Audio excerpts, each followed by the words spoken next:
नमस्कार दोस्तों, स्वागत है आप सभी का हमारे YouTube चैनल पर। तो आज हम बात करेंगे डीएलएड प्रथम सेमेस्टर 2025 गणित टेस्ट पेपर 6। जी हाँ दोस्तों, हमने देखिए आपके लिए पूरा जो मॉडल पेपर है ना, अलग अलग एकदम अच्छे से बना के रखा है ताकि आप लोग को कोई दिक्कत ना है। जब आप पेपर में जाएंगे ना यार, गणित में 25 में से 25 नंबर मतलब लिख लीजिए कि आपको मिल रहे हैं। 14 टेस्ट सीरीज आपको मिल रही है, ठीक है। समय आपको 1 घंटा मिलेगा। 25 अंक का क्वेश्चन पेपर आएगा। सभी प्रश्न अनिवार्य हैं। अब पहला क्वेश्चन देखिए आपके सामने क्या रहा। सबसे छोटी अभाज्य संख्या कौन सी होती है? पहले आपको यह जानना पड़ेगा कि अभाज्य संख्या होती कौन सी है जो खुद से कटे और वन से कटे, मतलब कम से कम वो दो संख्याओं से कटे। जो जीरो है ये तो नहीं हो सकती, वन है बहुत ज्यादा वन से ही कटेगी, लेकिन दो है ये दो से भी कटेगी, वन से भी कटेगी। तो सबसे छोटी की बात थी, तो ये इसका सही आंसर होगा दो। कभी कभी क्या होता है कि अगर आपको उसकी डेफिनेशन नहीं पता है तो फिर आंसर निकालने में दिक्कत आती है। अगले प्रश्न की तरफ पढ़ते हैं। निम्नलिखित में से कौन सी संख्या भाज्य है? 4, 9, 11, 18 बताइए। इस बार छोटे बड़े का कोई दिक्कत नहीं है। देखिए दोस्तों, जो चार होगी वो एक से भी कटेगी, दो से भी कटेगी, चार से भी, तीन संख्या होगी। तो यह भाज्य संख्या नहीं है। नौ भी एक, तीन और नौ से, ये भी नहीं। 18 एक से भी कटेगा, दो से भी कट जाएगा, तीन छः 18, छः त्रिक 18, नौ दूनी 18, ये बिल्कुल भी नहीं। तो सही आंसर होगा 11। 11 किससे कटेगा? एक से कटेगा और 11 से कटेगा, मतलब बस। ठीक है, दो क्वेश्चन दो नंबर। नंबर आप लोग अपने आप को देते हुए चलिएगा। हम चाहते हैं कि आप लोग हर बार नंबर जोड़िए ताकि आपके प्रैक्टिस में क्या नंबर आ रहे हैं, फिर वही नंबर दोस्तों आपके रियल एग्जाम में मिलेंगे। निम्नलिखित में से कौन सा संख्याओं का युग्म अभाज्य है? देखिए दोस्तों, अभाज्य होता क्या है? अभाज्य संख्या वे होती हैं जिनमें एक के अलावा कोई उभयनिष्ठ गुणनखंड नहीं होता। मतलब दोस्तों, दोनों में एक के अलावा कोई और दूसरा मैचिंग नहीं होना चाहिए। अब दो चार भी दोस्तों क्या होगा, एक भी है दो भी है, ठीक है, क्योंकि दो से भाग जा रहा है, चार ये ना, ये नहीं। 9 और 25 में दोस्तों देखिए, 9 का फैक्टर करेंगे तो 3 गुणे 3 आएगा और मल्टीप्लाई 1। 25 का गुणा करेंगे 1 गुणे 5 गुणे 5। तो दोनों में दोस्तों कॉमन सिर्फ 1 रहेगा। ठीक है, तो सही आंसर होगा 9 और 25। अगले क्वेश्चन में बढ़ा जाए। अगला प्रश्न है कि अभाज्य संख्याओं में कितने उभयनिष्ठ गुणनखंड होते हैं? आपको ये बताना है, बताइए। अभी यही क्वेश्चन हमने देखा था, ठीक है। तो सही आंसर होगा 1। एक ही तो होता है ना उभयनिष्ठ गुणनखंड, और वो भी 1 ही होता है। 84 के अभाज्य गुणनखंड क्या होंगे? कैसे निकालेंगे दोस्तों? 84। पहले भाग करिए 2 से। 2 दूनी 4, 2 चौके 8, 2 दूनी 4। फिर 2 से भाग करेंगे, 2 दूनी 4, 2 एकम 2। अब इसमें 2 का तो भाग जाएगा नहीं। अब 3 से भाग करिए, 3 सत्ते 21।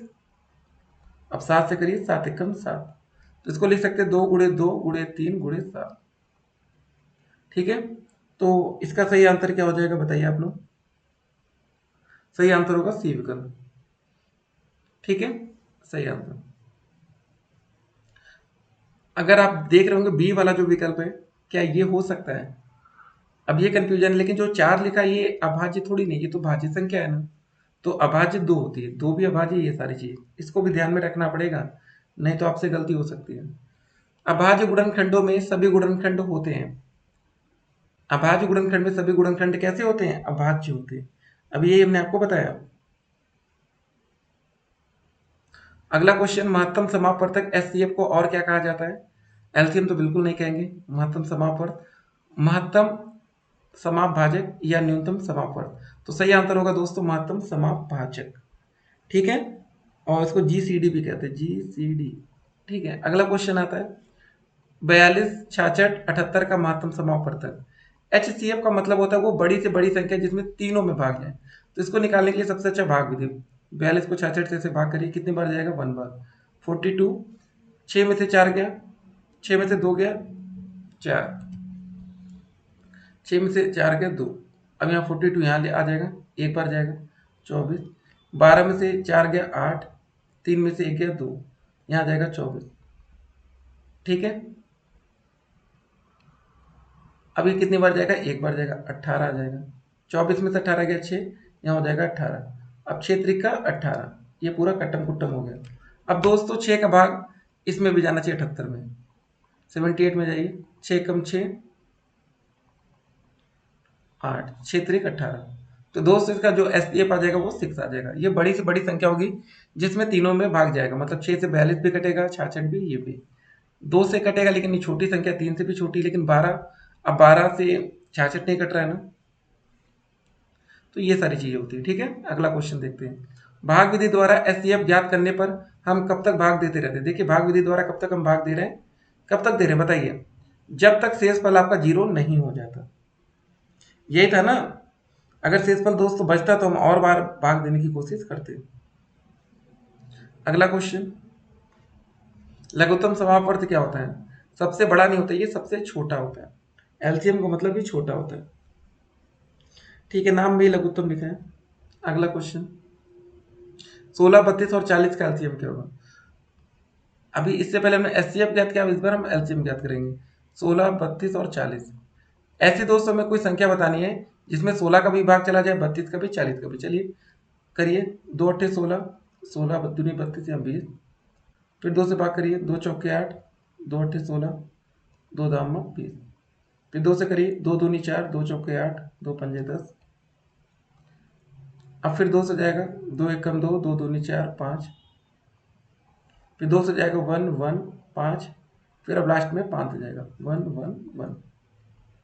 2 कितने बार आ रहा है, 1 2 3 4 5 और ये।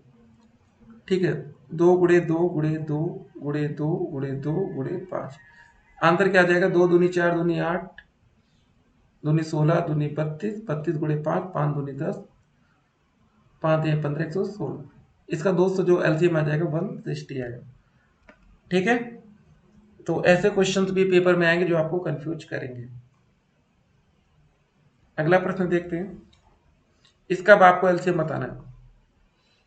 14, 28, 35 और 56। ठीक है, सिंपल था, हम यही मेथड अपनाएंगे। 2 सत्ते 14, 14 दूनी, ठीक है, 14 दूनी 28 होता है, 2 से भाग करेंगे, 35 में तो जाएगा नहीं, 56 में जाएगा ना, 2 दूनी 4, 2 अट्ठे 16, 28 दूनी 56, फिर 2 से भाग करिए, यहाँ 7 रहेगा, यहाँ 2 सत्ते 14 हो जाएगा, यहाँ 35 वैसे रहेगा, यहाँ 14 दूनी 28, फिर 2 से एक बार और भाग चला जाएगा, 7 7 35, जिसमें नहीं जा रहा वो ऐसे उतार देंगे, 2 सत्ते 14। अब 5 से भाग करिए, 7 7, 5 सत्ते 35, 7।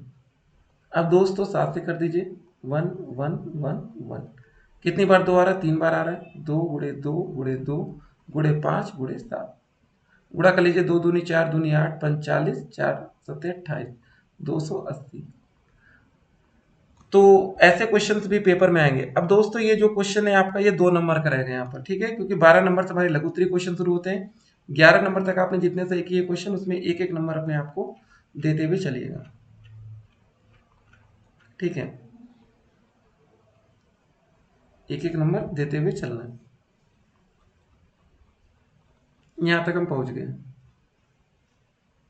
13 नंबर क्वेश्चन क्या रहा, दो संख्याओं का मासा और लसा के बीच में क्या संबंध होता है।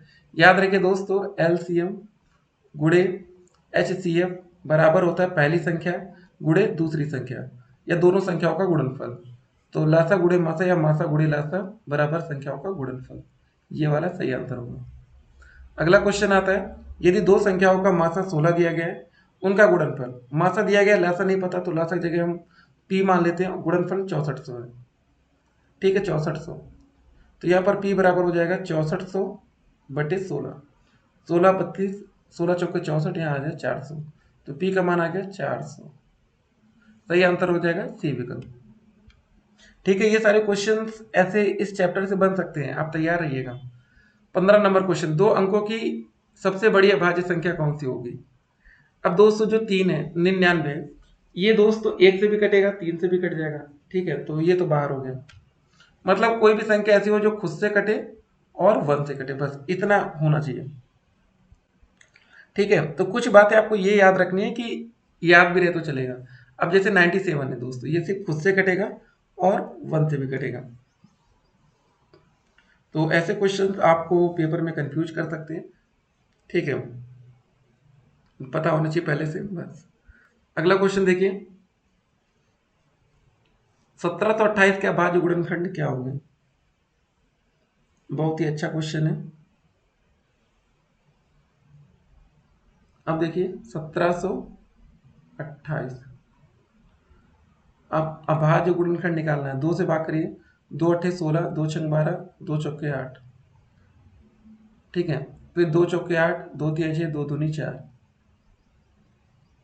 फिर 2 से भाग करिए, 2 दूनी 4, 2 एकम 2, 2 छंग 12, फिर 2 से भाग करेंगे, 2 एकम 2, 0, 2 अट्ठे 16, फिर 2 से भाग करेंगे, 2 पंजे 10, 2 दूनी 4, फिर 2 से भाग करेंगे 27, फिर दोस्तों 3 से भाग करेंगे, 3 नवा 27, फिर 3 त्रिका 9, फिर दोस्तों लास्ट में 3 एकम 3। 2 कितनी बार आ रहा है? 1 2 3 4 5 6, तो हो जाएगा 2 की पावर 6 इंटू में 3 की पावर 3। अब दोस्तों ऐसा किस में आ रहा है? ये वाला जो पहला विकल्प है, ये दोस्तों यहाँ सही से नहीं लिखा, 2 की पावर 6 इंटू 3 की पावर 3 ऐसा लिखा था। ये दोस्तों हमारा सही आंसर हो जाएगा। तो ऐसे क्वेश्चंस जब भी आपको पेपर में मिले तो आप ध्यान में रखेंगे कि करना कैसे है, ठीक है ना? बिल्कुल भी डरना नहीं है। अगला क्वेश्चन देखेंगे 17 नंबर। वह सबसे बड़ी संख्या ज्ञात कीजिए जिसमें 49, 59 और 109 से भाग देने पर क्रमशः 1, 3 और 5 शेष रहे। ठीक है, बहुत ही अच्छा क्वेश्चन है। अब बताइए आप लोग पहले कैसे सॉल्व आप करेंगे। तो यहाँ पर देखिए सबसे पहले क्या लिखा है, वो बड़ी से बड़ी संख्या ज्ञात करनी है। तो दोस्तों इस क्वेश्चन को हम कैसे करेंगे, देखिए हमें इसका HCF तो निकालना है, हमें पता चल चुका है क्योंकि बड़ी से बड़ी संख्या।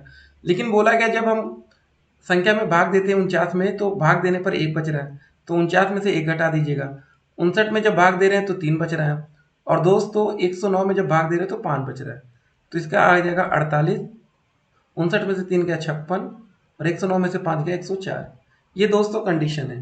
तो अब हमें क्या करना है, ये जो 3 संख्या आ रही है इनका हम HCF निकाल दें, सही आंसर में मिल जाएगा। भाग विधि से निकालिए, सिंपल था। 48 में 56 से भाग करिए, एक बार जाएगा 48, कितना बच रहा है? 16 में से 8 गया 8, ठीक है, बस खत्म। और इधर आ जाएगा 48, 8 छंग 48 कट गया। अब दोस्तों 8 का भाग 104 में भी जाना चाहिए, जा रहा है कि नहीं देखिए। 8 एकम 8, 2 बचा 4, 8 8 से 24 कट गया। तो दोस्तों इसकी जो बड़ी से बड़ी संख्या आएगी वो 8 आएगी। अब जरा 8 से भाग करिए 49 में, 8 छंग 48, एक शेष फल बच रहा है 59 में, 8 सत्ते 56, 3 बच रहा है, और 109 में 8 एकम 8, 2 और 9, 8 3 24 है, 5 बच रहा है। ठीक है, सारी कंडीशन हमारी फिल हो गई। तो 17 का जो सही आंसर आएगा दोस्तों वो कितना आ जाएगा? 8। तो बहुत ही अच्छा क्वेश्चन था। अब चलिए दोस्तों देखते हैं आज का अगला प्रश्न। तो दोस्तों आज का अंतिम क्वेश्चन देखेंगे 18 नंबर। वह सबसे छोटी संख्या बताइए जो 20, 25, 30 और 40 से पूर्णतः विभाज्य हो। आपके सामने यहाँ पर 4 विकल्प दिए गए हैं। तो सबसे आसान तरीका होगा हम इनका एलसीएम निकालें, 20, 25, 30 और 40 का। निकालिए, पहले 2 से भाग करिए, 2 दामा 20, 25 तो कटेगा नहीं, ये 15 बार जाएगा 30 में, और 20 बार जाएगा। फिर 2 से भाग करिए, 2 पंजे 10, 25 हो जाएगा, 15 हो जाएगा, 2 दामा 20। फिर 202 से भाग करिए, 5, 25, 15 और 5। अब 200 कितनी बार आ जाएगा? 3 से भाग करेंगे हम लोग, ये हो जाएगा 5, 25, 3 पचे 15 और ये 5। अब 5 से भाग करिए, 1, 50, 25, 1 और 1। और एक और बार दोस्तों 5 से भाग करेंगे, 1, 1, 1 और 1। 2 कितनी बार आ रहा है? 2 आ रहा है दोस्तों 3 बार, तो 2 गुणे 2 गुणे 2 गुणे 3 गुणे 5 गुणे 5। 2 दूनी 4 दूनी 8, 8 त्रिक 24, और 24 पंजे दोस्तों कितना होता है? 120, ठीक है। 24 गुणे 5 करिए, 5 चौके 20, 5 दूनी 10 तो 12, ठीक। गुणे 5 कर देंगे, 12 पंजे 60 तो 600 आ जाएगा। तो सही आंसर होगा दोस्तों डी विकल्प। ये सही के 2 नंबर और दीजिए अपने आप को, यहाँ पर भी 2 नंबर देते बनिए। और हर क्वेश्चन में यहाँ पर भी सही था तो 2 नंबर दीजिए, यहाँ पर भी सही था 2 नंबर दीजिए, यहाँ पर 2 नंबर दीजिए, 14 नंबर में, 13 नंबर में 2 नंबर, और यहाँ 2 नंबर। अब दोस्तों अपने नंबर कैलकुलेट कर लीजिए कि 25 में आखिर आपके कितने बन रहे हैं। आपने कड़ी मेहनत की होगी इस क्वेश्चन पेपर को सॉल्व करने के लिए।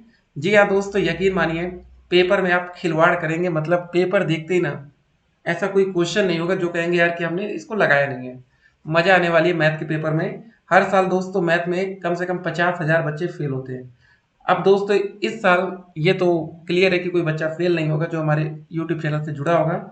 और एटलीस्ट आपके पास 499 वाला बैच हो या 999 वाला, एक बैच आप जरूर लेकर रखिए, ताकि दोस्तों आपका कोई भी फर्जी पैसा वेस्ट ना हो डीएलएड में। आप हमारे व्हाट्सएप पर मैसेज करिएगा 873807 9216 8738079216। फिर मिलते हैं। Stay connected. आपका दिन शुभ हो।